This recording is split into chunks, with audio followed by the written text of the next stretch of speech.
resources using different technologies. So the core principles there: safety, reliability, resiliency, affordability, and environmental stewardship. I don't think those little dots show up very well. But those are elements that are distributed energy resources. So all of those elements that I was just kind of mentioning, those are inputs into how the utility plans the grid. If you're trying to include more distributed energy, then that may mean one thing for how the grid needs to be planned for and built and operated. If you're trying to focus solely on reliability, the utility would do something a little different. If it's affordability, you are trying to maximize affordability, the utility would plan and operate the grid a little bit different. But we're trying to figure out what the right mix of some of those things are for the utilities. And that's what I want to hear from all of you.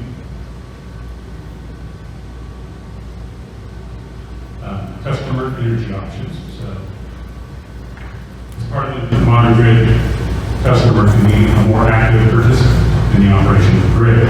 So, things like energy efficiency programs. We've got some of those right now. Those will continue. Demand response programs, where the utility can interact with customers, reduce usage at times when the grid needs that.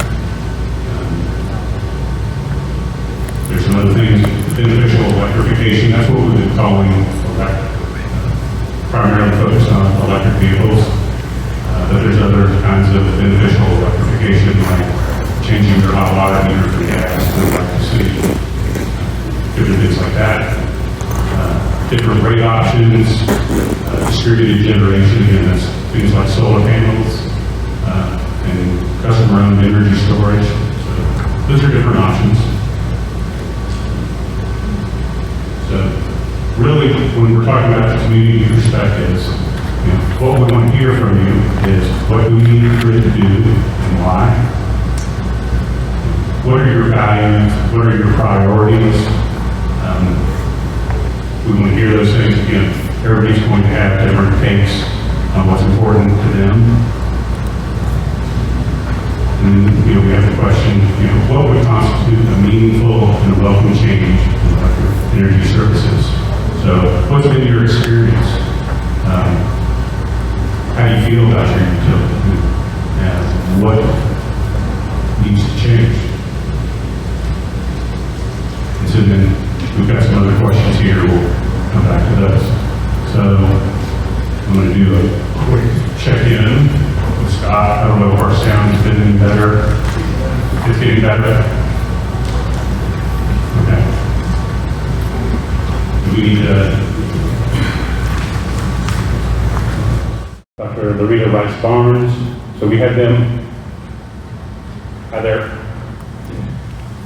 Welcome. And I'm sorry I didn't get to meet you beforehand. I'm glad you're here. Thank you for showing up. I know you talked with Carol Hayes, and I've made space for you at this point in the agenda if you had a perspective that you wanted to share, but I know you just arrived a few minutes ago, so you may want to take a moment. I've got another person, Tony, Tony, I forgot. Opa, who I think has a perspective and a statement to share. So I'm going to go ahead and I think invite you to speak. And we can do this in a couple different ways. We've got a microphone here. Yes, sir. Yeah, yeah. Yeah, so there's going to be a sign-up sheet. And you can, we move the camera here. I think that mic's live. You don't think so? I'm going to share this with you if that's okay. Thank you. All right. And you can address, I was going to say, I'm going to invite you to whatever is comfortable for you. I'm fine. I'm fine right here. Thank you. So my name is Tony Oakland, and I am an executive board member of the Piasaw Palisades group of the Illinois Sierra Club. And I also chair the Metro East Green Alliance, which is a subcommittee of PPG focused on ending fossil fuel use, holding polluters accountable for past harms, and building out renewable energy throughout Illinois. And first, I want to thank the Illinois Commerce Commission for its ongoing efforts to bring communities and utility companies together in a meaningful dialogue on how we can reimagine the energy sector in Illinois. For those of us who have worked so hard to find new solutions to the threat of climate change through the passage of the Climate and Equitable Jobs Act, these workshops have given us some hope that a real process has begun. I have attended at least 2 of each of the other workshops on metrics and beneficial electrification.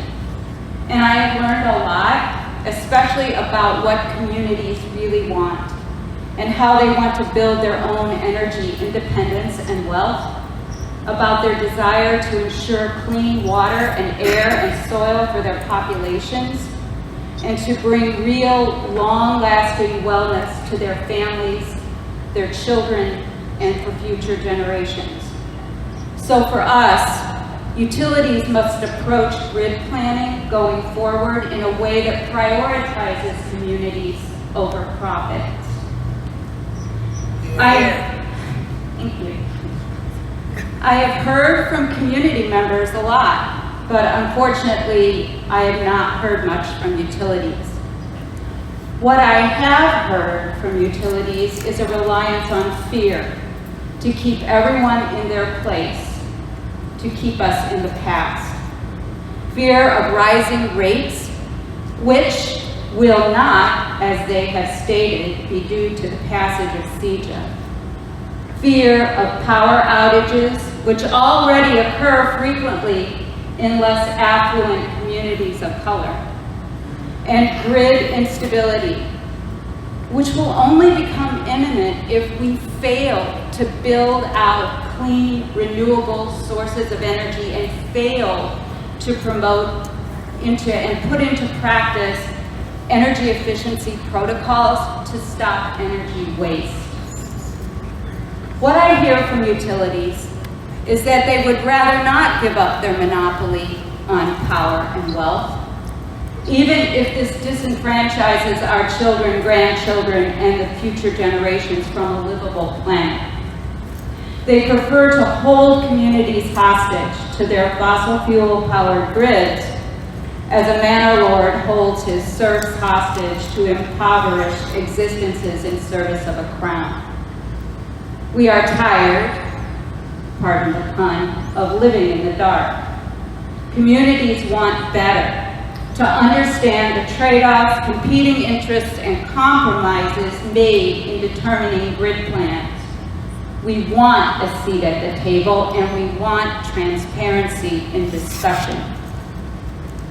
Because, to put it bluntly, we are simply out of time and must stop the Game of Thrones. Climate change is here.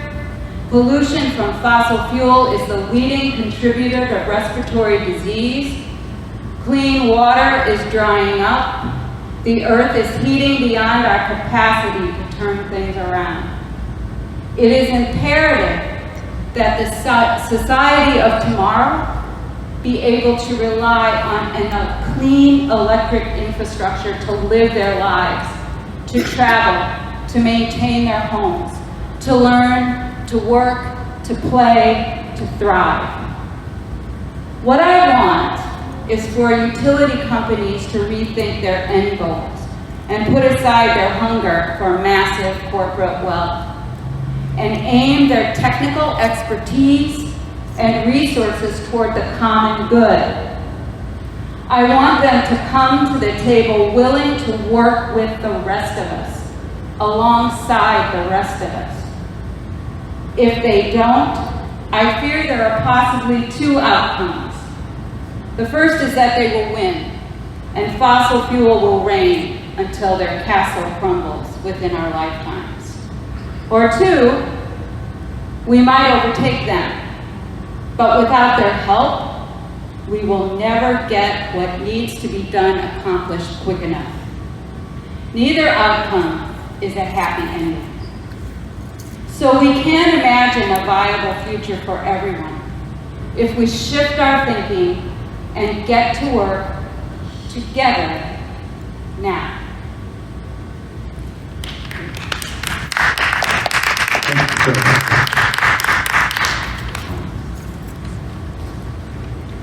Anyone can speak at this point?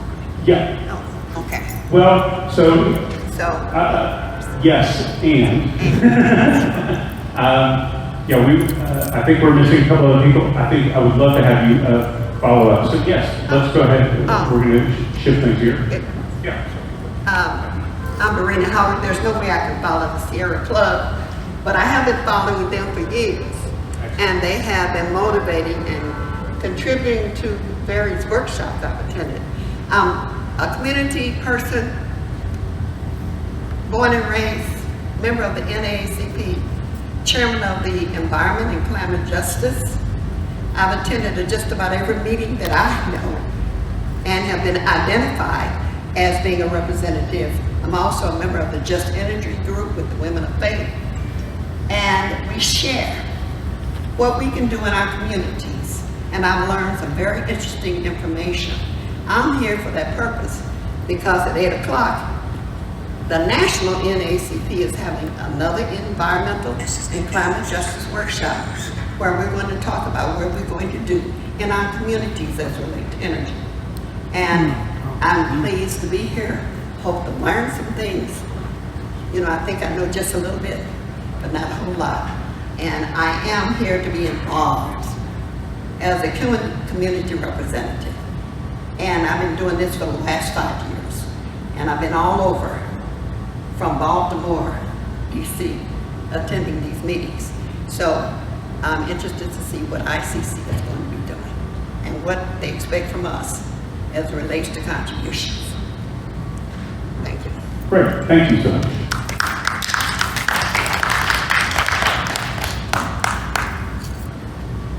So at this point on our agenda, we're running a few minutes ahead. We were going to have a panel discussion with our two mayors and Stephanie Bush-Taylor, but I don't know if they're all here. You are. Are our mayors here? They're not here. No problem. Go with Stephanie. All right. Well, we're going to just move forward here. So I think one of the things here, you know, we've got some community perspectives, questions that we had for people. And this first one's not really a question as much as it is a statement, which is, you know, we want to talk about what you want to talk about. But with respect to the grid, the utility grid committee, these are some of the questions that we have, which are, you know, what do we need the grid to do and why? We heard some things from Tony, I think, about, you know, we need environmental improvements. We need things to be cleaner. We need things to be more reliable. We need things to be cheaper. We want to end our reliance on fossil fuels. So those were some perspectives that we heard. The third question, what is the biggest issue or challenge facing your community or region? So we'd love to hear your perspectives on that and how that relates to energy usage. The fourth one, what matters to you? And when we talk about what matters to you, then how should we consider these other elements in relation to that? Energy affordability or reliability. Number 5, what are your thoughts on electric vehicle adoption? Is that something that's important to you? Number 6, the legislation that increases funding for renewable energy projects. So how's your community doing for renewable energy and what's important there? Number 7, thinking about the economic development of your community, how would you assess the potential for clean energy jobs. So that's something we've heard from some of the other stakeholders that's important, is that as we move into this new energy future, that there are jobs available for people. And number 8, the legislation encourages more investment to help income qualified families to save energy. What's needed in your community to become more energy efficient? So what are the needs there? So those are just some of the topics. If you have other thoughts and perspectives, we want to hear from them. So I think our panel discussion might be a little bit limited, but if you've got a statement, I don't know if you do, or anything like that. If you want to share any of your thoughts on those perspectives, we'd love to hear them. If other people in the audience would like to share a perspective, I think we've got Scott. Just look at the, according to the chat, there's an accident on I-64 that may be holding some people up. Why can't you go with Stephanie? She respected the panel enough to come. Why not go with her? Right. The rest didn't respect us enough to come. Yeah. So, yeah, I mean, I don't want to put you on the spot because that wasn't what you had in mind. So I want to invite you to speak in any way that you would like to. What I just heard from Scott, just so that everybody has that information, apparently there was an accident on I-64, so you may be having some traffic issues and some people may not be. JD's on his way. Okay. So that would be great. We've got somebody who had a statement also that they specifically wanted to share. So, did you have anything? I didn't have an actual statement prepared, but I was ready to speak on behalf of my community as we go through these issues too. Okay. Yes. So, you know, having, and I'm just going to set this clicker down so quit waving at you. First of all, are there any questions that anybody's got? Yes, ma'am. I have one.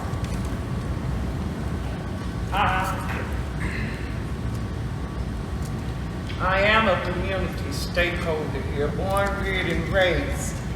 And I work in a facility where I'm looking at number 3 real big. What is the biggest issue or challenge you face in your community region today? And as far as energy is, I think one of our biggest challenges that's facing our community is that East St. Louis is what's considered as a poverty-stricken area. Therefore, being a poverty-stricken area, I have had residents to come into the office from all walks of life, all ages, and especially my jewels, my seniors, who are quite concerned about, and I know energy, we need our energy to cook with, to bathe with, and everything. But with these rates and things going up and hitting us hard and heavy, and when I say hitting us hard and heavy, it includes me too, because I'm a senior myself on a fixed income. And we're finding it very hard for trying to find funds to help accommodate these citizens in this here region, in this area, in this territory. So I want to know, how is it that this grid is going to play a part in helping us save energy? I know they have all these good energy efficiency items there on the market for us to buy and everything, but when you've got a fixed income, sometimes it's very hard to do. Therefore, we still have to make ends meet and pay what we can on that fixed income. So I want to know how is this going to play into it in the future. Tell me your name again, please. Oh, my name is Princetta Ferris. Thank you. Did you want to answer that first? I'm gonna, if you could, I would love, thank you. Okay, my name is Stephanie Taylor. I represent Community Development Sustainable Solutions, also the NAACP and Illinois Juneteenth Committee. So as we talk about our environment, first off, on behalf of our community, thank you for being here and for seeing us and for giving us the opportunity to provide input on something as critical as changes that we need to see in our community. Pollution permeates our water, our air, and our soil. So these moves that are being made via the ICC are critical, and we don't want another filibuster, and we can't afford any more holdups. The pollution that's in our water and in our air is that same pollution that causes chronic truancy, chronic tardiness, violence, chronic joblessness, all of those things that allow us to be further stigmatized. It's part of an outdated system, and that's why we're asking for reform, because the system is outdated. We have farmers in rural communities that are worried about the grid system reaching them, because if we go solar, is it going to connect? Hard to believe, but you better believe there's people in East St. Louis that's driving electric too. Can we get some of those stations in our area? There's people that live here, work here, and there's some people from our external communities that would like to do business here. And if we can't update our systems, that's further way for us to be stigmatized and marginalized. When we talk about jobs, are we ready for jobs? We're ready for training and we're ready for jobs. I see a list of the partners, and all of those partners are not community partners. And that's what we're missing. If you missed the grassroots, you've missed everything, because you've missed the boots on the ground. And then we're still sitting in a bunch of bureaucracy that's spending money shuffling papers instead of saving lives. So we just ask that you move forward with this equity lens. When we hear things far right, such as reparations. Reparations also is inclusive of just repairing and righting the wrong. So adding the social equity lens, adding watchdogs, hiring someone, making funding available to hire someone specifically of color to manage that department and resources and bridge the gap and make sure that that social equity lens and that environmentally equity lens is placed in there sustainably. That's a way that we could change 70% to 80% of what's going on if we just take a look at the current systems that are in place and understand that it's the definition of insanity. We need to look at what happens once we go solar.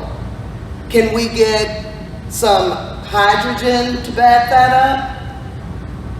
Can we get some wind energy to back that up? Because we have to make it sustainable. And then when we talk about policies, we need to look at each community individually. Because what works and what's ready in one community may not fit into another. We may need more resources. than say our stronger constituents in Chicago. We may do something real innovative like start in Southern Illinois this time. That's one sure way we can be equitable, is focus in Southern Illinois first. Thank you very much.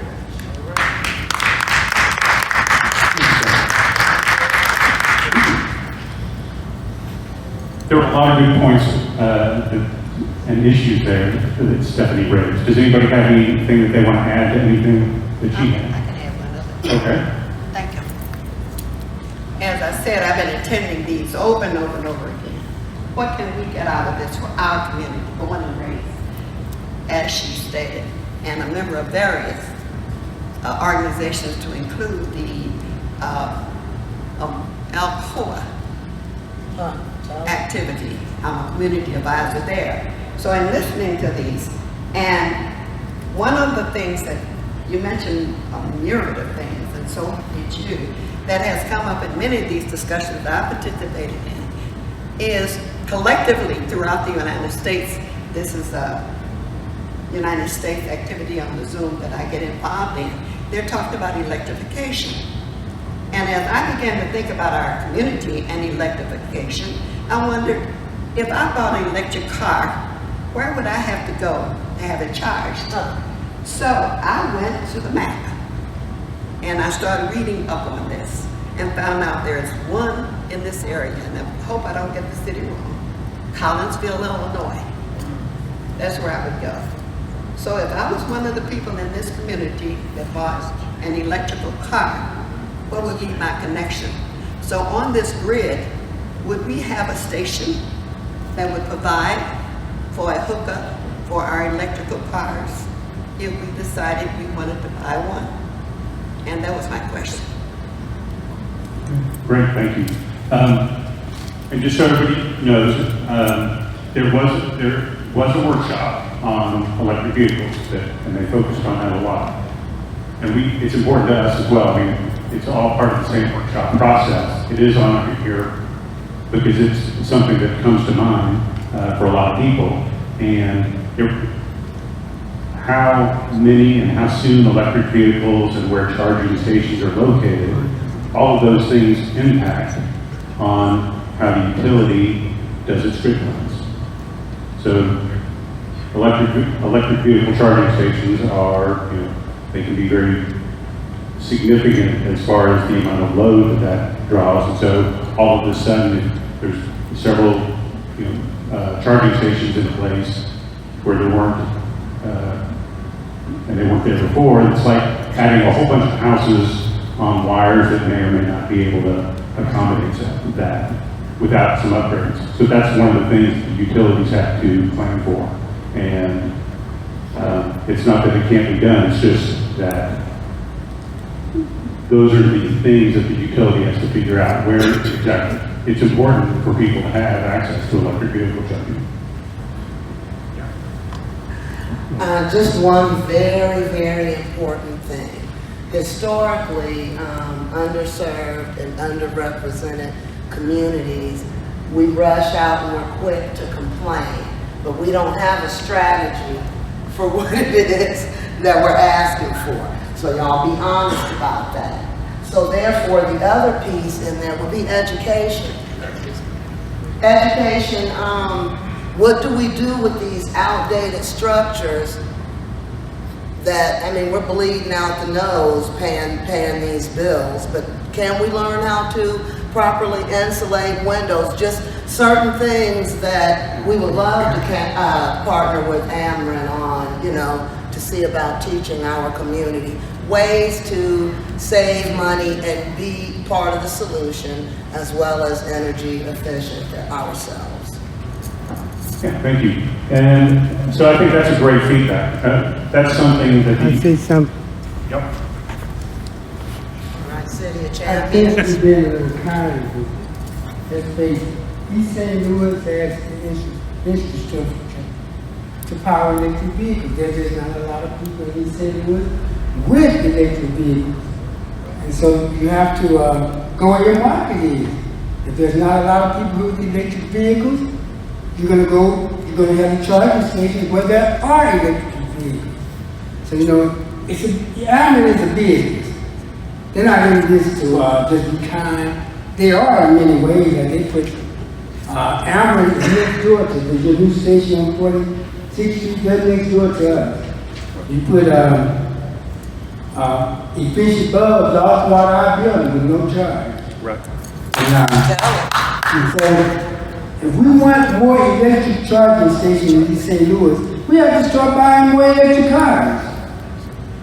And because I wouldn't put charging stations here if there's no one here with electric cars. Right.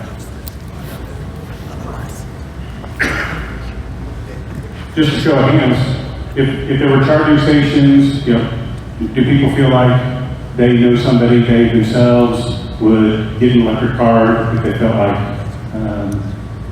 Well, I have a granddaughter who has 2 electric cars. That's true. She's out of Cook County, but she's home down here a lot. Right. And yes, she has to go to St. Louis or either Collinsville to charge her car. Now, we kept her car here all last summer, but it stayed in my daughter's garage and kept it on charge up there. But when she come back and forth home, she have to go either St. Louis or Collinsville and to charge her car. Now, I'm for one, I'm still from old school. I don't think I'm ready for the electric car yet. But for those that are, I wouldn't say we had to put a lot up here in St. Louis, but at least put 1 or 2 at some place here where we as East St. Louisans wouldn't have to go to St. Louis nor Collinsville to get the job done. Here you go. Yeah, I'm glad we're having this conversation. I'm Virginia, and it's kind of the chicken or the egg thing with the chargers and the electric cars.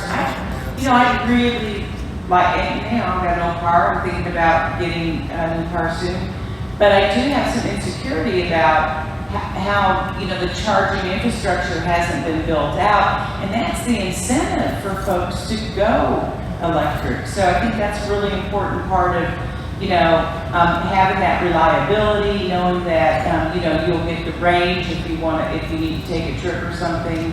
So I think there's going to be more electric cars if there were more electric charging stations. Right, I think that's true. I think until the charging stations are there, it makes it sort of a challenge for people who want to buy electric cars. So, Or potential clients to reach us who may need a charging station. exactly. And what you said there are people who have electric cars and clients who want to come into the area if there's not a charging station. Sorry.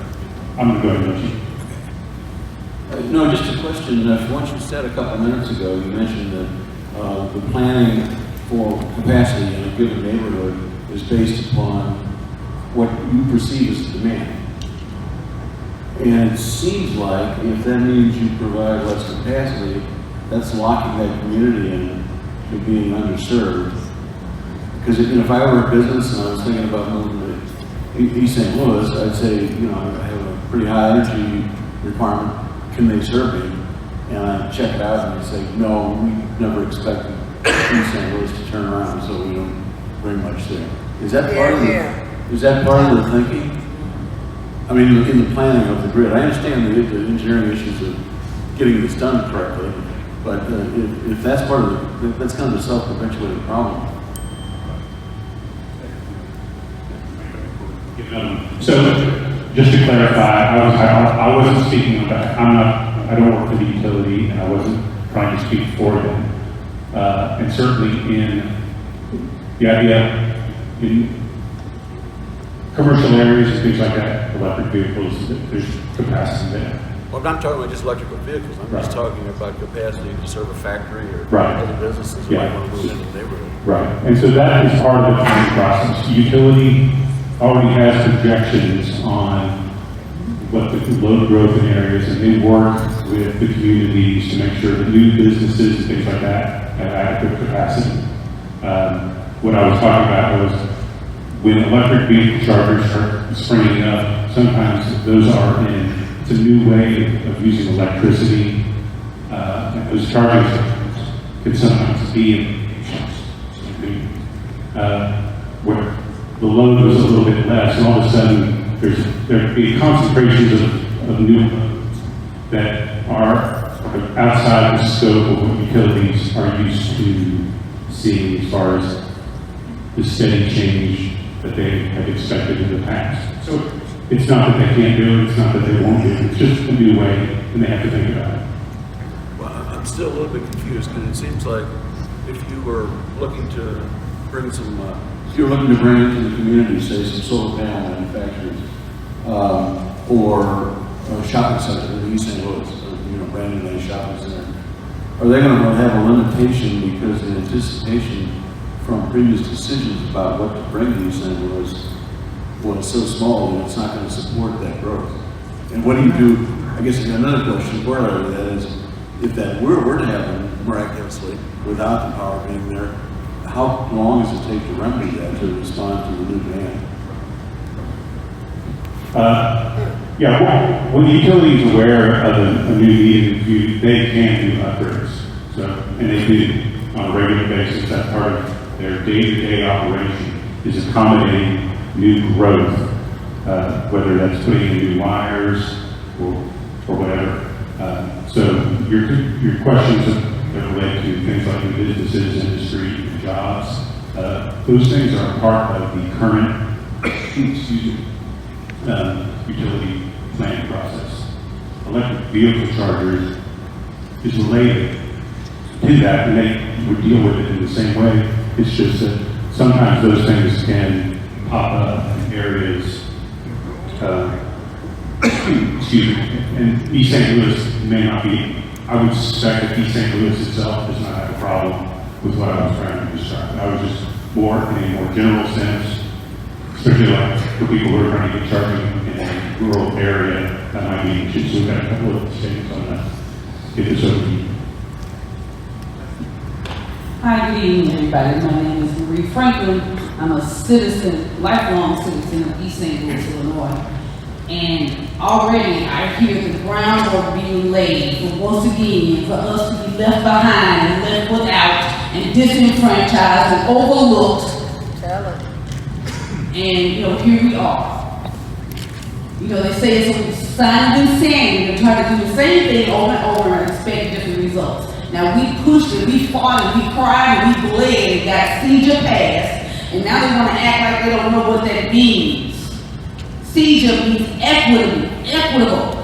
So if we don't have electric cars here, then figure out why and make it happen. Then that way you won't have an excuse not to put charging stations here. Whatever it is we need the harm that has been done to our community to be fixed.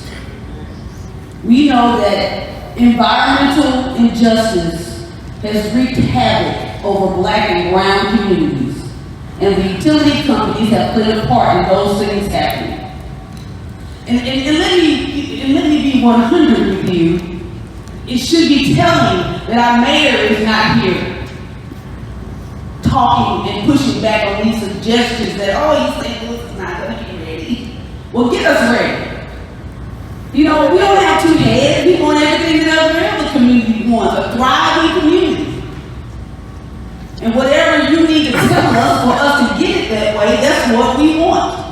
And we want the utility companies to be held accountable for those things, and we want the commission to do it. Just like you would do it for any other community, do it for us. We are tired of being looked over, and we won't take it anymore. And we're tired of hearing the same old okey doke. And we're not going to accept, they only have electric cars. Then make it happen. Thank you. Thank you, Pat. And I apologize if I said something, because there was You told the truth. It's all right. There's an electrical vehicle workshop, and they, and I didn't participate in that, and so I apologize that I'm They not. want to keep doing the same old thing, and we're saying, hell no. And absolutely. I disagree. I disagree. Yep. I disagree. Couple- I disagree. I'm gonna set that aside. Let's stop being emotional about this. Look at the reality. East St. That's right, here we go. Because that's how you went. Look, East St. Louis is a community that's losing residents. Most of the residents are low income or fixed income. Those type of people don't buy electric cars. That's not true. Low income, no, that is true. What low income people you know buy an electric car? So then make it happen. You have to wait. How many? How many? Why they gotta make it happen? You gotta make it happen yourself. No, it's not for them to buy electric cars and you have to buy them yourself. And if you're not gonna buy them, why should they be a charging station?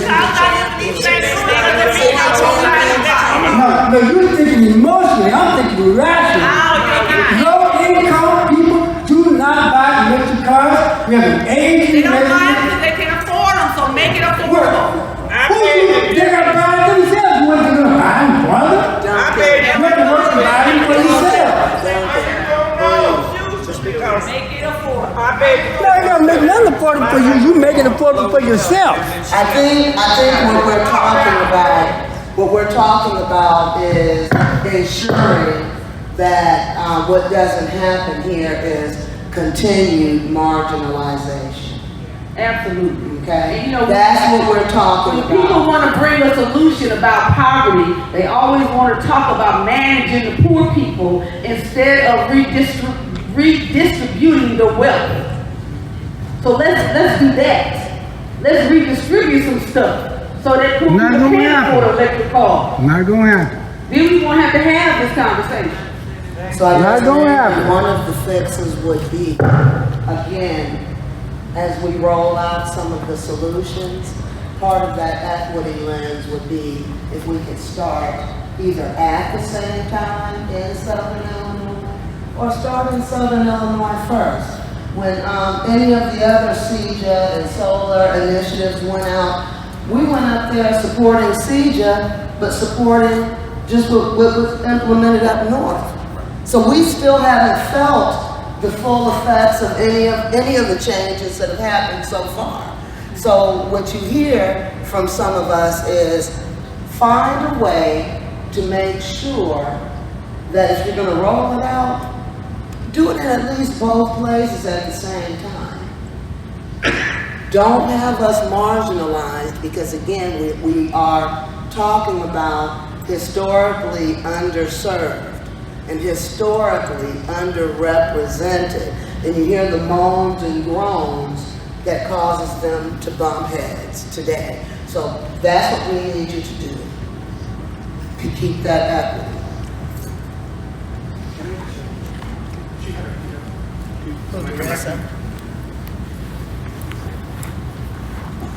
What's your name?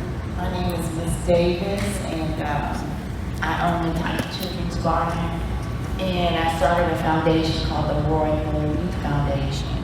And I see both sides. We need some fixing, but we can't expect anybody else from the outside to come. We have to fix us first. I agree with you on both sides.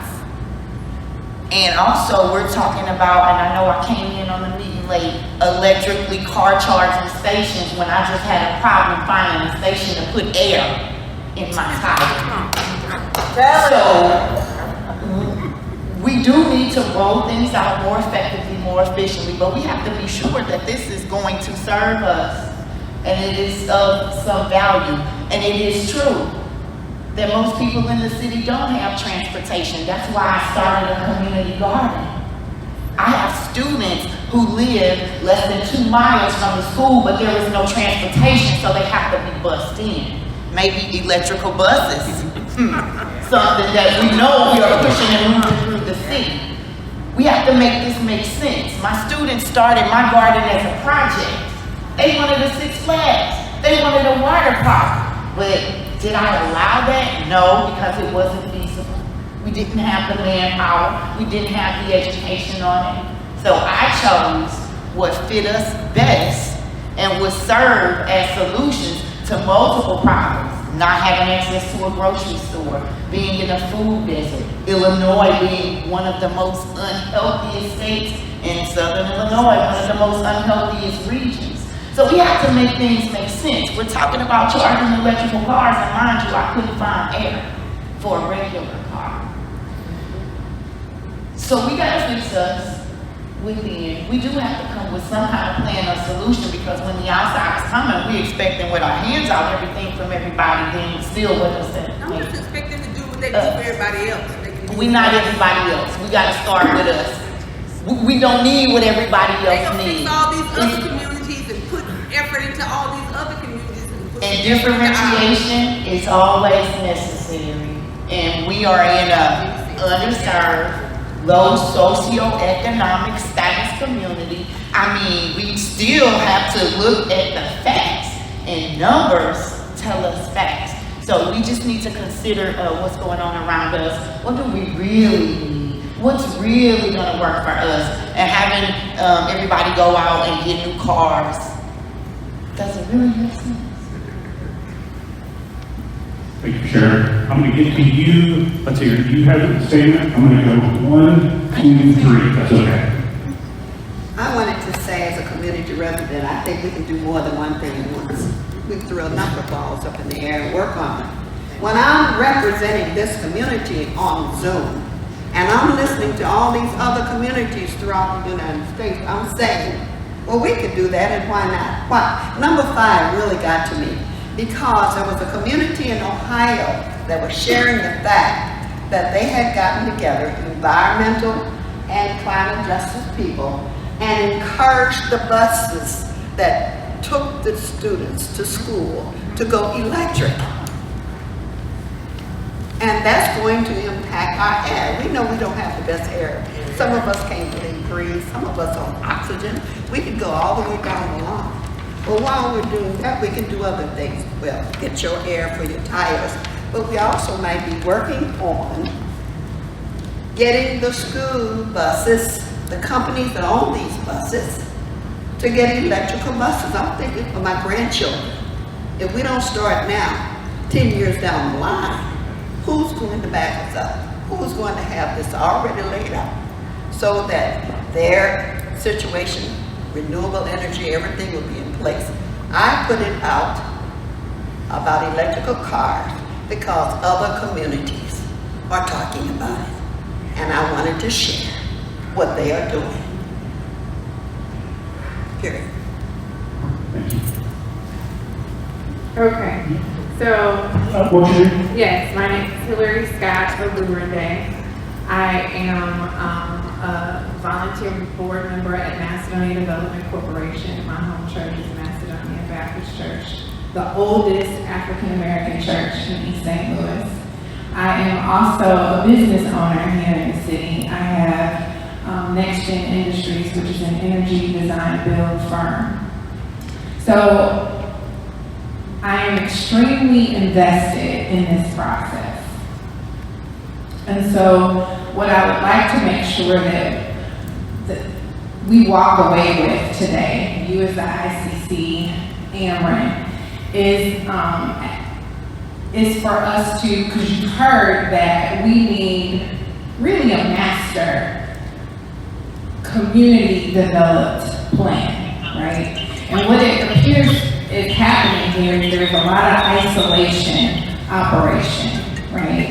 And we know that the city community is an organism, right? And an organism is attached to a major body and infrastructure, right? And so for us, we have the streets, the highways, right, that connect to the rooftops, to the commercial, right? And collectively, it's a whole body, right? And there's a working organism at play here. And so when the heart beats or skips a beat, it's felt throughout, right? So you as the utility company, you as the commerce, right, is really the brains of this organism. And because you are deciding not to connect through the vertebrae to the heart, to the stomach, to the legs, to the feet, we're not moving in the direction you want to move, right? And so my suggestion to you is, for the next time we have a meeting, that you would have had a conversation with the heartbeat of our city, which is the council, the city manager, the mayor, right? Because you're talking about infrastructure, you're going to have a conversation with them eventually anyway. So really, a conversation with the heartbeat to say this is what we would like to do, and for you all to have a plan. And then you present that plan to the community for us to be able to provide feedback, right? And then collectively you go back and you put it together and you present it. And then now we truly have connected the arteries, right? Now the arteries, and there is blood flowing because now there's information flowing. Now the heartbeat can begin to do what they're doing, which is figuring out how the money's going to be spent, figuring out what human capital they need, figuring out where to deploy resources, how to work with Ameren and solar farms and developing the grid, how to work with American Water and all these things. I mean, come on now. To be respectful of this process and your time, and really our time, a working mom and wife getting off, trying to finish work to be here at 5 o'clock. One, we gotta think about that. We have to come to the community with a framework already in process, with the vertebrae connected, right? Okay? And then we can provide the communication to all of those major organisms so that we can collectively in tandem move forward. And right now, the vertebrae is not connected at all, because it's not even connected to the brain, because the brain hasn't sat down together to say this is what our plan is. And so I think you're going to get more of this type of feedback, and you're going to get people disinterested because you're not prepared. You're not prepared to have a conversation with us. The right people in the room, who are the organs of our city, are not even in the room, right? Okay. Thank you for sharing that. And that's important, this process. We're really, with respect to CEDA and these grid planning workshops, we're like in an embryonic state almost. I love your ideas. I think those are fantastic ideas, and we want to capture that because my hope is that that's exactly that feedback is what we need to develop, because this isn't just a one and done. This needs to be a continuous process of conversations between communities, utilities, the municipal governments. All of that needs to occur. This is going to be a long haul. But exactly what you said. That's fantastic. Thank you. I think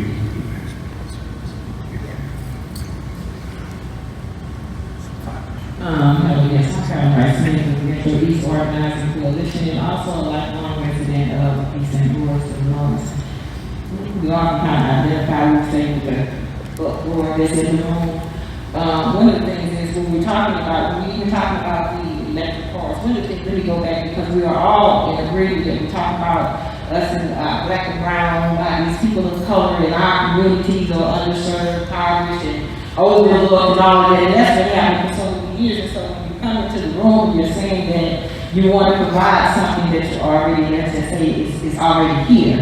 And so even in something when we talk about the electric charging station, to go back to what Duncan was saying, well, you got those that can't afford it. Well, the conversation that's taking place here is not just right now. We're talking about now and the future.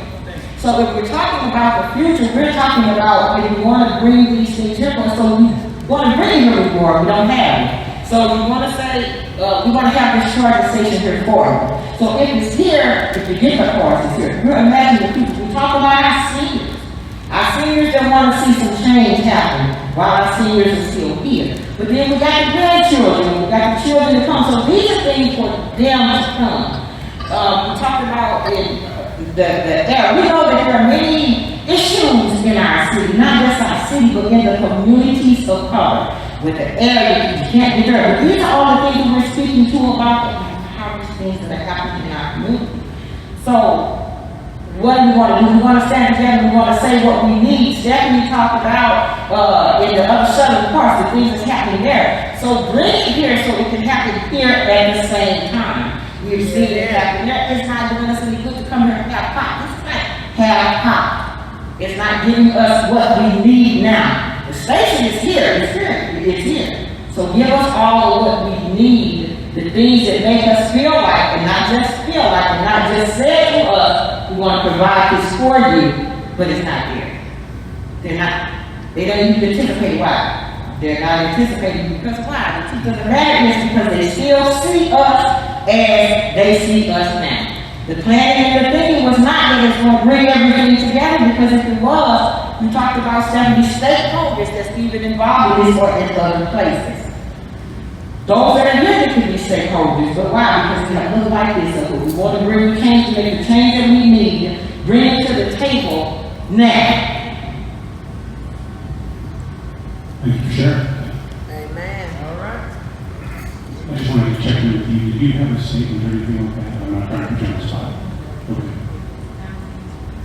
I think because we lost some of our people, I think we're just going to kind of, so, yeah, I apologize. I'm not trying to put you on the spot. I just wanted to make sure that, yeah, thank you.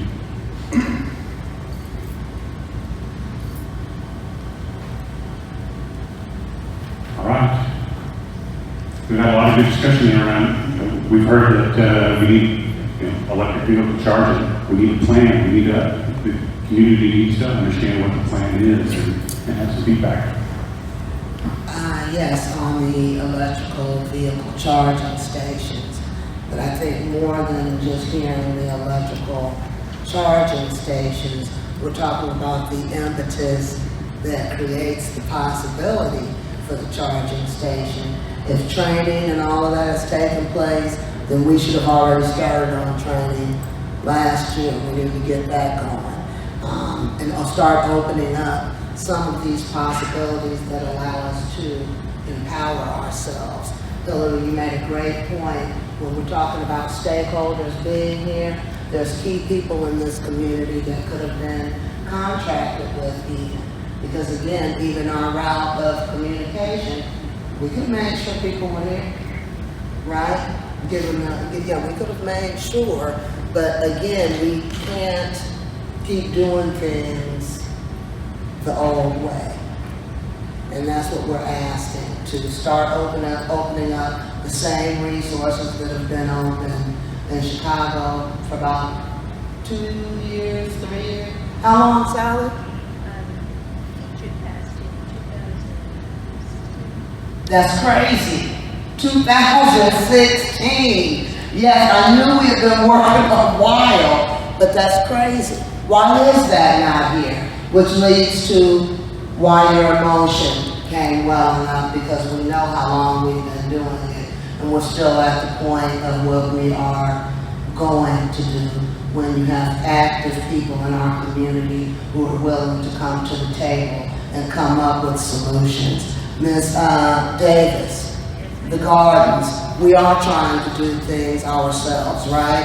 When it comes to cleaning our environment and our soil. But there's only so much we could do. So adding to that, we also want to make sure that these companies that are polluting our area, we need to make sure that they adhere to the current guidelines that are placed. These places are continuously out of compliance, and there's nobody seeming to really be listening and paying attention to that fact. And if somebody new comes in our area, we want to make sure that they comply, because there's certain guidelines in that community. If we already are registered and our air is tested and our soil is tested, then we should have that right to say, no more. Pick another community to poison. You can't add anymore. We need to clean up the damage that's already been done. So we need guidelines in place that y'all gonna really look at, and not only look at, and when y'all post that you know they're out of compliance, and we don't do anything about that, what is that? So there's several things here we need to look at. Thank you again. Thank you. Oh. I have another question. I want to add for the record, if in this process we can make sure that there is a community benefits agreement established for anything that occurs with any of this, with solar, with charging, with the grid, because as she stated, there is workforce that could be developed, so we need a community benefits agreement that is now connected with the educational institutions, the apprenticeship programs, the community development organizations, the city, all of the organs in our body, right? And that, right, so that we can again have everybody connecting, community, information is flowing. So at the end of all of this wonderful process and innovation, the money is being spent with people who are going to allow the money to circulate within the city. That at the end of this process, we have trained the next generation of innovators, of entrepreneurs, of maintenance mechanics,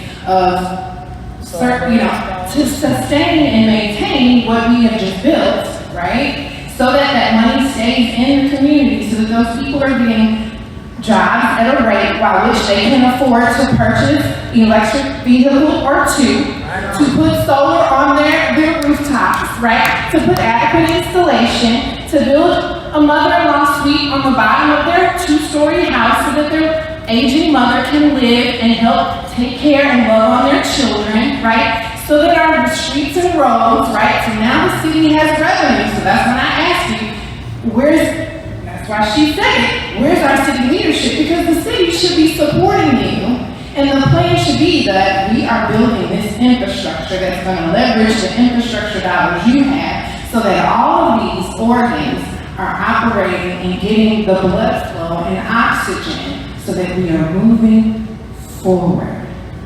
We don't want to stand still, not have the adequate oxygen we need to survive. And at this point, there's been a tourniquet around the major artery that feeds these organs.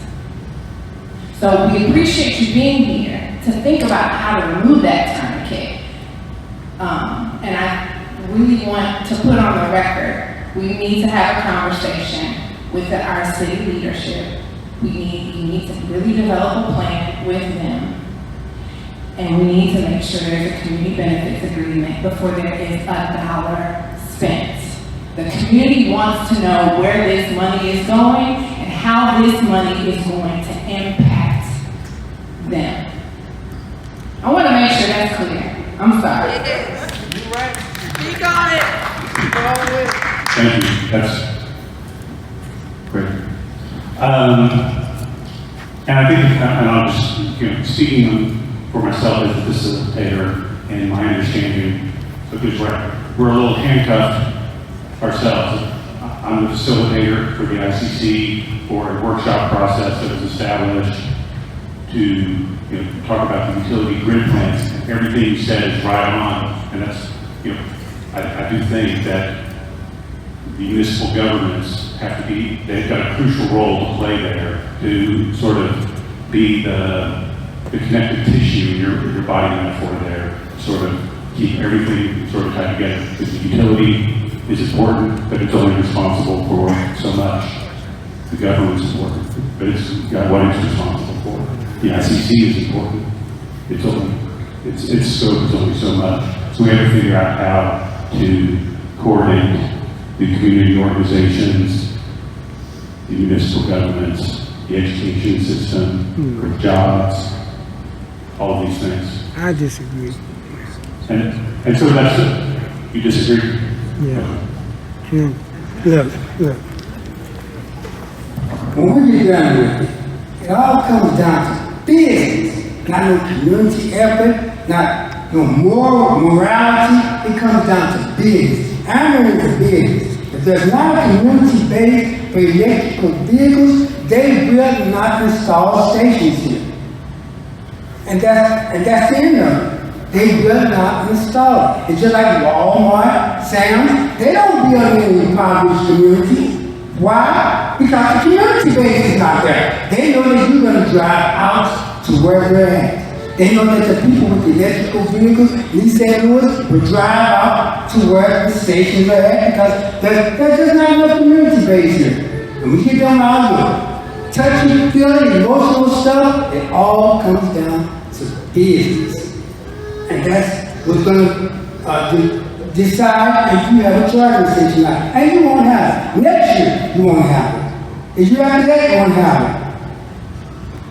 Businesses do not build in impoverished communities. They go with the middle class who drives this nation's act. Expect the Walmart in Cahokia to close because at the time, there were middle class people out there. They do not build in impoverished communities. So when you all get done, I mean, you don't like what I'm saying, but I'm talking reality, not all that touchy-feely stuff about what we can do, what we may do. Your city leaders is not responsible for you buying an electrical vehicle. If you don't have them, they're not going to build the station. All right. And I wish that I had participated in the beneficial electrification workshops because I know that they had a number of equity workshops. I believe that they are making recommendations on how to bring chargers to the environmental justice communities and things like that. There are details of the facilitators report on the ICC website. I can't speak to it.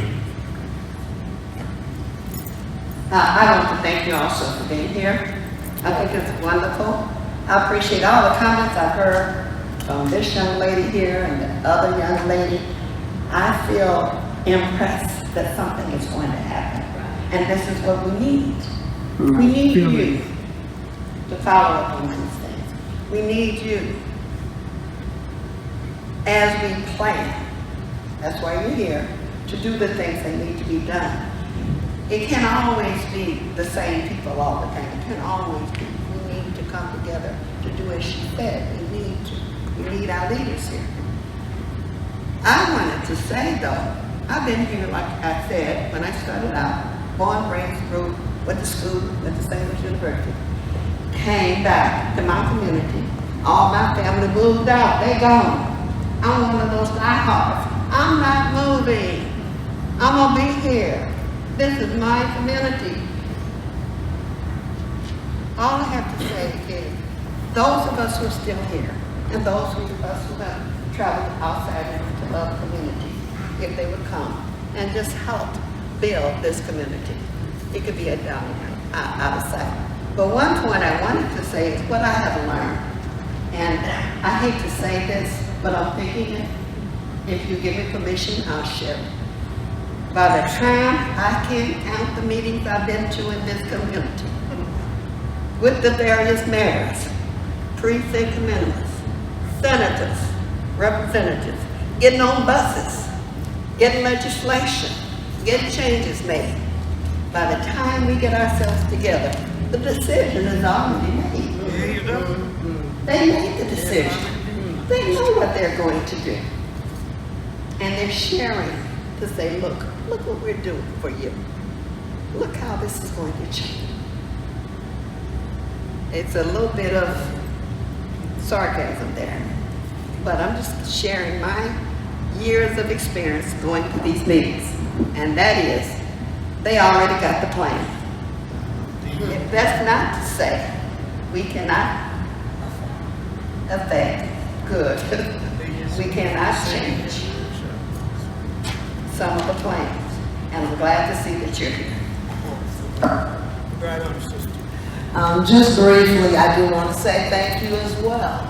It was an honor to be here and to hear everything and the inclusion as well, to be able to provide a voice. I want to also make sure that we uplift State Representative Greenwood and Senator Belt for the work that they've done towards pushing this legislation. And I thank all my neighbors in the community who showed up and showed out and gave their points today as well, because it does take us all. To close, I would like to say, our Lieutenant Governor, Juliana Stratton, said, if you want to go fast, then you go alone. But when you want to go far, then you go together. So let's consider moving in solidarity. Senator Chris Bell says that it is a wise person that understands that if we plant trees, it may not be for us to enjoy the shade, but our kids will. Okay? So thank you. Thank you. Time check. We still actually have 30 minutes on our workshop. So, wonderful. I would love to have you close again, because that was fantastic. Oh, we've got some people in the back.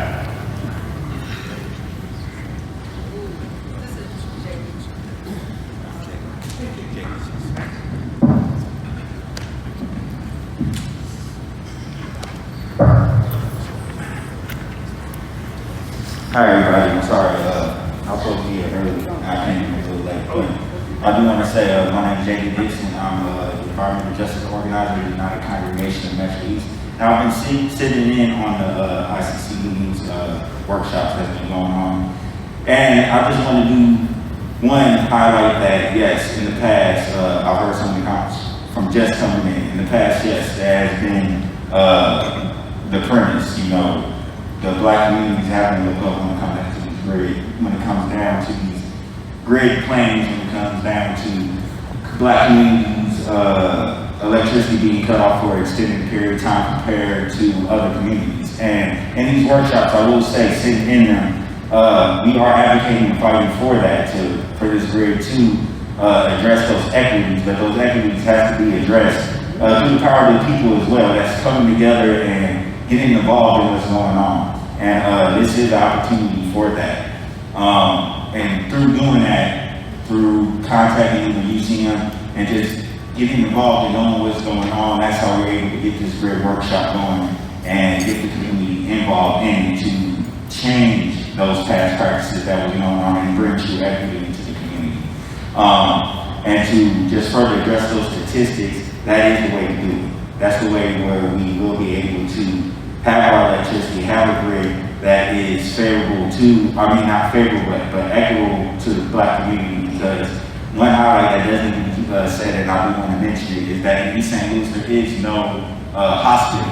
And when it comes down to a grid, a powerful grid, most powerful grids has a hospital in it. So that is something that needs to be addressed in the East St. Louis community, that a hospital doesn't even come to the East St. Louis community, and that will improve the grid. But on top of that, again, the people getting involved, the people knowing what's going on is one of the most important things when it comes down to this career workshop. So I'm happy to see everybody that is out here, the opinions that was voiced, and those opinions will be taken into account and considered. And like I said, there's people like myself and others on and in the meetings that are advocating and fighting for the people as well and addressing those issues. So I just want to say that and just thank everybody for coming out as well. So thank you.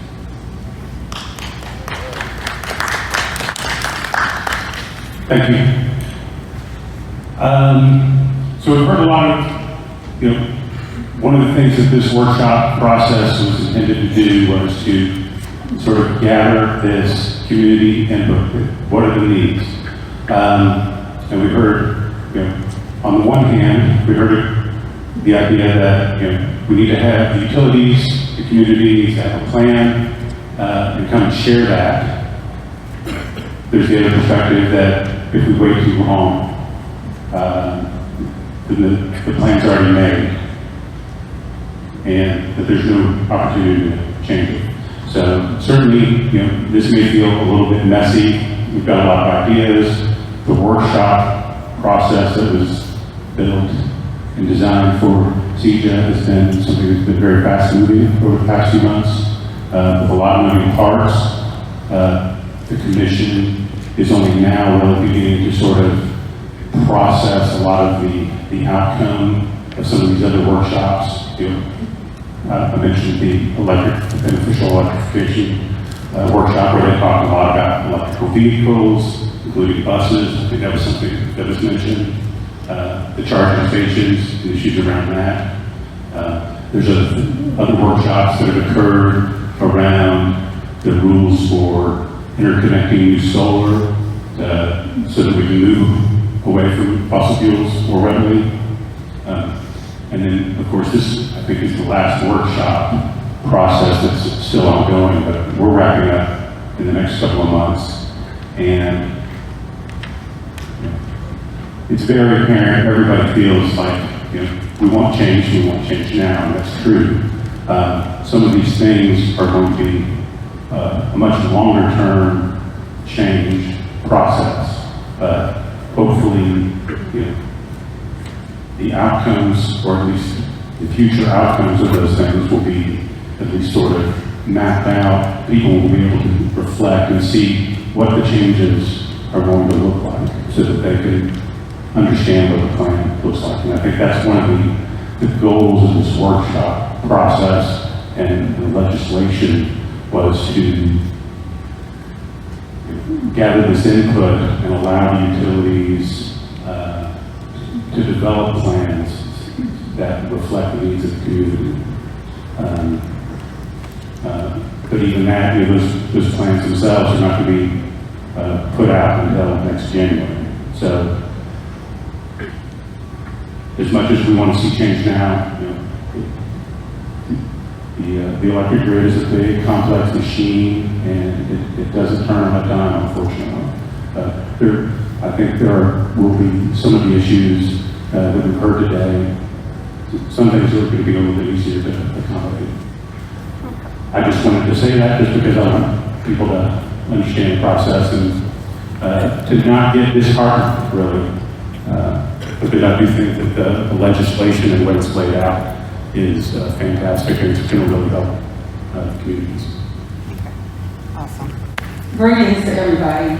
My name is Dr. Larita Rice Barnes, and I am grateful for all of the conversations that took place. I wanted to wait until my partner, half of my partner came, J.D. Dixon, who you just heard. Both of us were panelists for this evening. There has been a lot that has been said.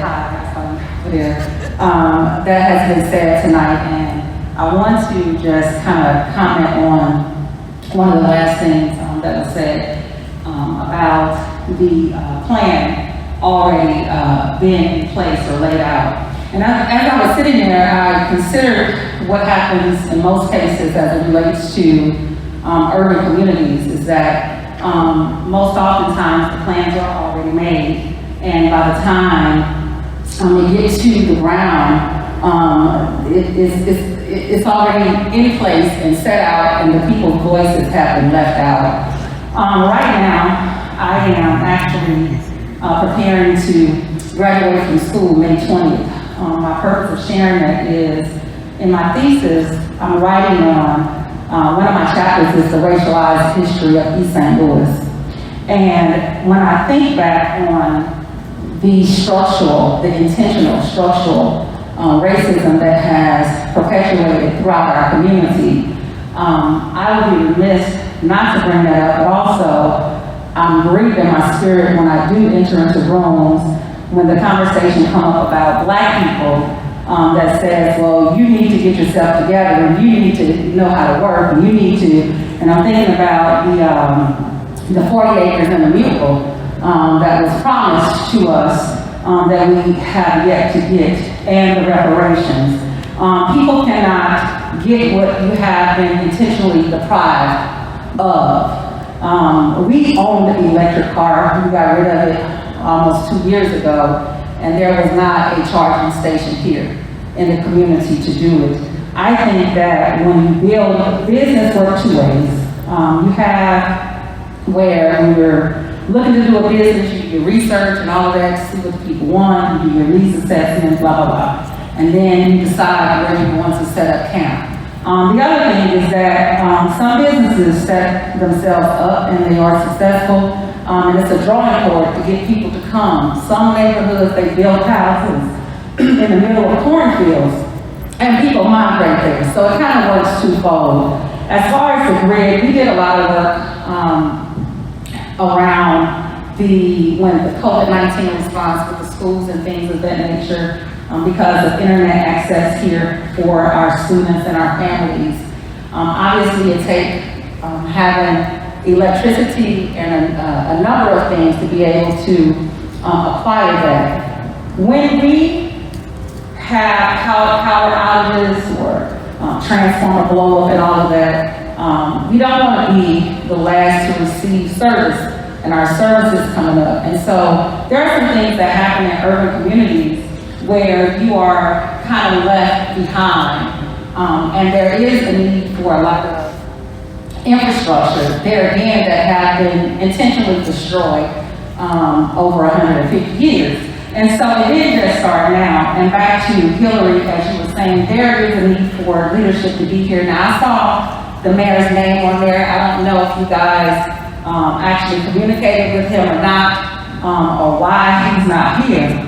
However, we have to have stakeholders at the table, but more importantly, the people who are on the ground. So that means there has to be marketing and things that are happening, whether people are going door to door to make sure that those who live in our communities are here in the decision-making process, so their voices can be heard, so it's not a matter that the people don't care. The people do care. And what happens is when these meetings take place, the rooms are not full, and then we'll say, well, they don't want anything. And it's not true, because as a grassroots organizer, I'm also the executive director of Metro East Organizing Coalition. I failed to say that. And the Regional League for Poor People's Campaign, which believe in lifting from the bottom up, right? And so we have to continue to include the folk of the communities in the conversations before the plans are made, before the grids and the grass are drawn, all of that, from the redlining to the gentrification to all of the things that happen that affects our Black communities. So Ameren is here in our community. We talked about a project launching maybe a couple of years ago, which was Light Up East St. Louis. And the purpose of that was down State Street from all 89 blocks across 25th Street. You're in the sky, it's gonna look like a cross. I'm also a pastor of Empowerment Grace. I believe that there are things that ICC as well as Ameren can do to help with making sure there again that our community have the infrastructure that we need to have the lights, to have the resources and the energy that we need for our communities. Amen. Thank you. Amen. Thank you. Amen.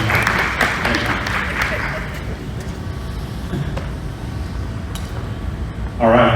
I was just doing a time check here. We've got about 15 minutes left scheduled in our evening. One thing I wanted to check with Scott.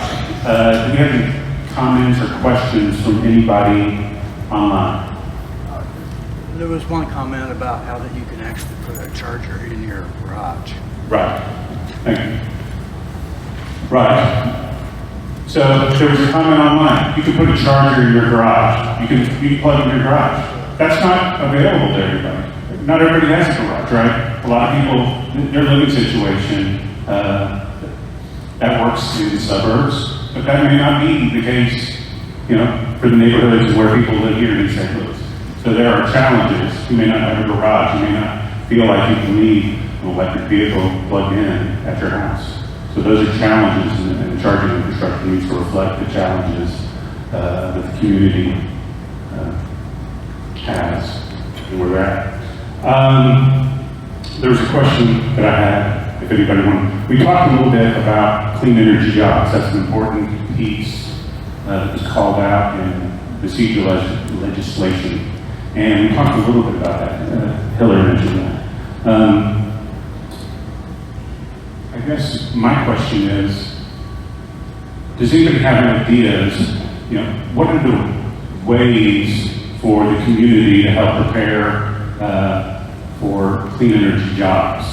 The utilities, they can, hire so many people to do things, but if we're talking about DER installation and things like that, are there programs and ideas that people are already working on? That's what I was about to say.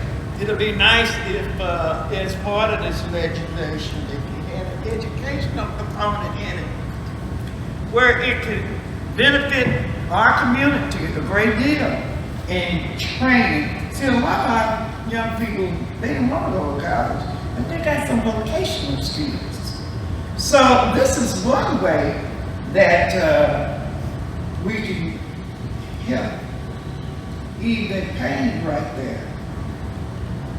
I know that it is important for us to build our community, and with their input in working here, they can say that they was a part of help building that, in St. Louis, building that out of the poverty area, and appreciate it. And when the person work hard at doing something that they really like, they gonna try everything they can to not let the next person tear it down for them. Education. I concur with the education. I don't want you to think it has not been done. The EPA came through and was going to set up an educational chart or classes in the high schools, and they could not get the interest generated that they wanted, and it was going to be on solar energy and building those rooftop items, and the persons that was charged with that at one time, I was the initial contact to help them contact the Board of Education 189. I don't think it went too far, and I hate to say it was not, the response was not positive. And that's not to say that we should not do it, and it cannot be done. Sometimes it has to be the right person to motivate those, the young people in the high school in order to take advantage of these educational components. They can use it as well. They can really use it as being educated, learning a skill, having an apprenticeship, and getting paid too at the same time. Oh, you got it. Yeah. I'm James Taylor. My family has been in this community over 100 years. One of the things that I do have to say is that we are what we call the city of champions around here. And, listening to all of the illustrious people from my community speak today and speak their concerns is, very uplifting to a person like myself. Now, to your question, you just have to open the door to some of the community organizations that are here right now, such as ours, which is Community Development and Sustainable Solutions. You just have to open the door to your ear. If you open the door to your ear, see, one of the things that we do is we sign contracts first with our soul. So it's like when we see you and we deal with you, we feel you from that point. So it's a different kind of contract when you sign with your soul. It's a contract forever. So, and that's what we want to bring. When we say that you have a program or you have the means to be able to help us have curriculum to train individuals the right way, we'll make sure that those individuals are trained at the right way. We just need to be able to sustain those particular programs in the process, and through a partnership, we can do that. So I say that there's no obstacle in the way other than an open ear, an open heart, and an open soul. Thank you. Thanks for that. Can I say something? You got something else? Yeah. I agree with Attorney Taylor. If we're gonna get things done, it has to be through organizations, because the average resident doesn't care. You look around this room, most of the people here don't even live in the same rooms. Just be honest. The average resident does not care. Everywhere I go, where there's something, a meeting about something about East St. Louis, most of the people in the room don't even live in East St. Louis. Even the black folks, most of them don't live in East St. Louis. They live in buildings, surrounding areas. Because the people here does not care. But that's you. I'm talking about the majority. I'm not talking about one individual person. The majority of people, when I go about in any kind of meeting about East St. Louis, and I'm from the city of Chapter Television, I'm all over the country. When I go to any type of meeting about East St. Louis, most of the people in the room don't even live in East St. Louis. And when you get done with it, when you get done with everything, it's all about business. There are not enough people in East St. Louis. East St. Louis already has infrastructure for charging stations. Don't let them fool you. It already has. The problem is they don't want to build it here because there's not enough people, not enough consumers for electric cars here. I love this question because it's something that wakes me up at 4:30 and 5 o'clock in the morning. How do I take my currently small energy clean business, right, and make it worth $20 million in 5 years so that I can sell it to someone, right? I need my exit strategy so that I can generate generational wealth for my 2 young sons, right? So in 5 years, the hope is that either someone will come and buy it or someone will come invest really heavily into it so that now I have an enterprise to pass off to my sons. And I would have to say, one key thing that I need is talent, aka human capital, which is the source of your question, and consistent contractual opportunity. So I say, identifying as you lay out your grid infrastructure and you have this conversation with the city, you all propose the plan, you bring it to the community adds its feedback, you go back and from that feedback you establish the plan and you say, who and what do we need to execute this? And you identify 5 skill sets that are needed, right? And so you go into District 189, you go to my brother's keeper organizations, you go to the organizations that are constantly toiling the community and organizing people, and you say, okay, I need to find 20 people, right?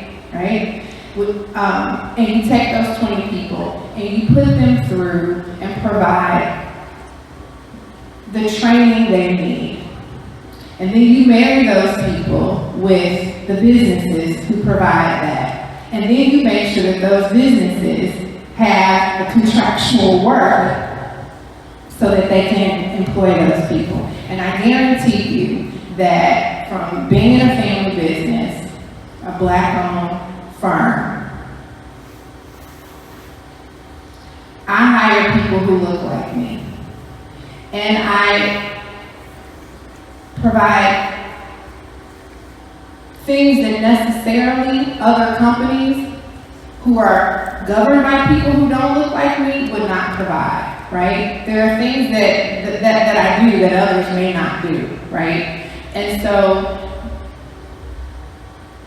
there is a method of identifying the people to train and then making sure that there are companies for those people to go and work for. And then you as the infrastructure developer needs to make sure, which is why the CPA is important, that the companies that are local who can hire those trained people have adequate amount of work, right? so that it can be sustained, right?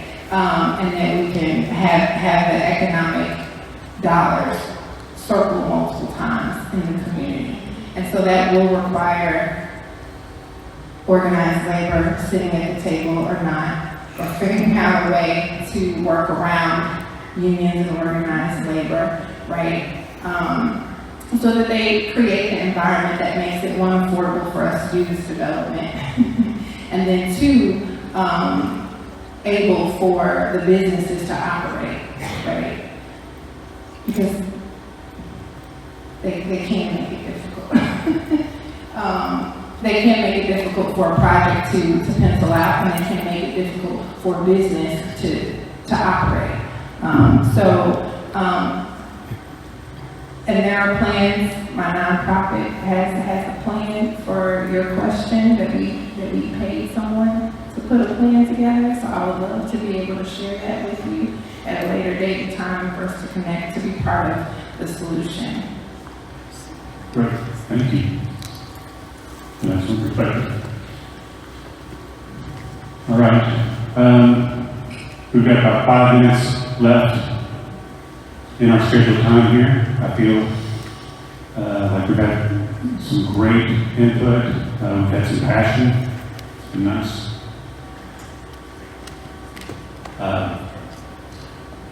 Kind of what's next in the process. So we've heard a lot of things. I think there are perspectives, people who make statements. If you have anything that you want to put down on paper and send that to us in an email, we'd love to include your comments and thoughts in the final report. Like I said at the beginning of the meeting, this workshop, did we record this? Okay. So the meeting was recorded. The quality of the recording, especially at the beginning, we're not sure. I guess we'll find out when we watch it. Anyway, the meeting was recorded and it will be available on the ICC's website if there's anything that you need to refer back to. For myself, I want to thank everybody for their time and their attendance and presentation. I want to just kind of do another pass through the room to see if there's anybody who has any other comments or closing statements that they wanted to make. All right. Yep, we've got one.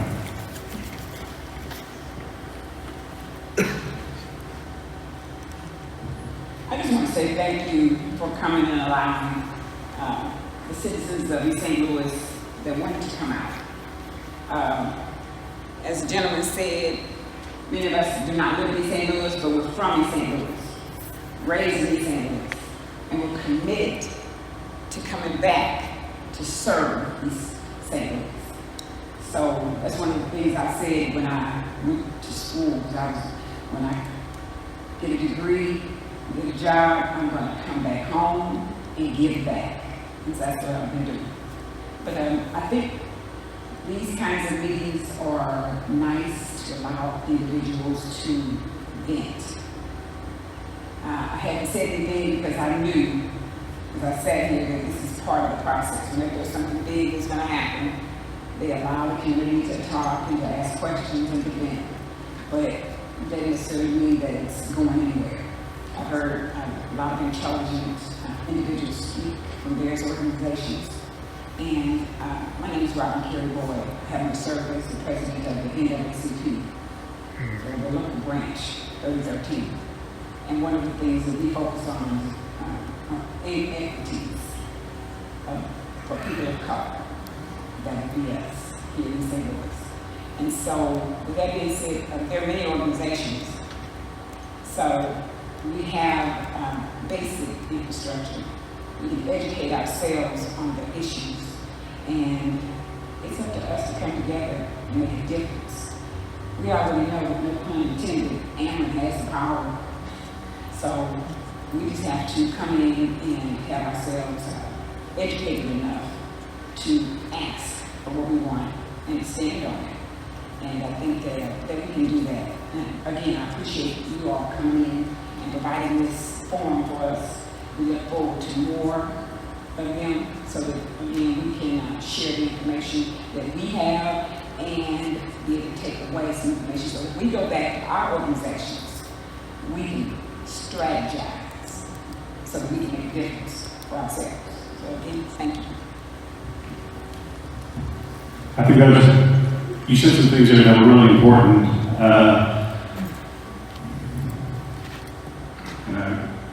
I think one of the things that you were talking about there was that, you know, the utility has the power. Well, you know, the utility certainly does have the power because they're responsible for planning, building, and operating the grid. And that's, you know, what we're talking about. But I'm hopeful that this process is beginning something. One of the things that we've heard in a lot of these other community workshops that we've had is that the utility needs to share more information and help the communities understand what's going on. And I think the utilities have heard that message. I'm not speaking on behalf of Ameren, but that's just been a theme that we've heard. And so it's my hope that, you know, moving forward, you're going to see a difference over the coming months and years, that more information is going to be available so that the communities can understand really what's going on with the development, the planning, and the operation of the grid. Whether that's, you know, how reliable is my service? You know, people have their own perspective, but providing numbers, information, so the communities understand what's going on. Yeah. We mentioned something a minute ago, talking about, Hillary, you talked about sustainable contracts for work. Things like hosting capacity. So that's an issue. When we talk about hosting capacity, we're talking about how much solar can be installed in an area. Those kinds of things will be shared more readily, more available, accessible, so that people can understand where does solar fit into the grid, so that it begins to meet the needs of decarbonization, getting rid of the fossil fuel power. So these things tie together. It's a change, it's a big change. And, you know, it takes the utilities, it takes the community organizations, it's going to take the municipal governments, it's going to take a lot of people working together. And, you know, I think that we're headed in the right direction for Illinois with the work that's being done right now. I think with that, I don't think I have any other statements. Again, comments, questions, please contact us. I'm going to put up my email. There's somewhere. My name is Ben Rankin. My email is ben@internex.com. Also, feel free to reach out to Scott Struck at the Illinois.gov email address that you see there. He's part of the ICC. Our mayor.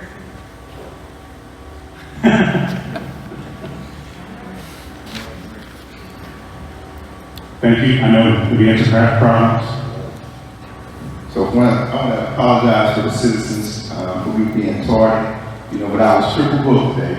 You know, I was doing some things down at City Hall preparing for our kids' graduation of prom. You know, at least I had prom tomorrow.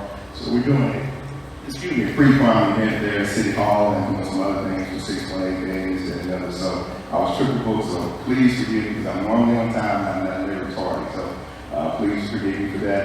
But I'm here to answer any questions that need to be answered.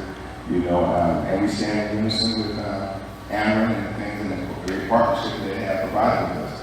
You know, we're very excited about the solar project that they have, you know, in our city. There's going to be this is a turnaround for the city of St. Louis. Just one of the bright things that are coming here this year, you know, in the city of St. Louis. So we're very excited about that. It's going to be a great partnership with us, a great partnership with the school district, you know, as they work with the CTE program and provide those young people with different opportunities that it has not been here for far some time, you know. So everybody's not on the way to be to college and play football and basketball, you know, but these are going to be some good jobs. And by partnering with Ameren in this time, you know, I'm very excited about that, you know. So again, I stand here and ask any questions, you know, and take any kind of time action that I need for being late, you know, but I do apologize. Thank you, Mayor.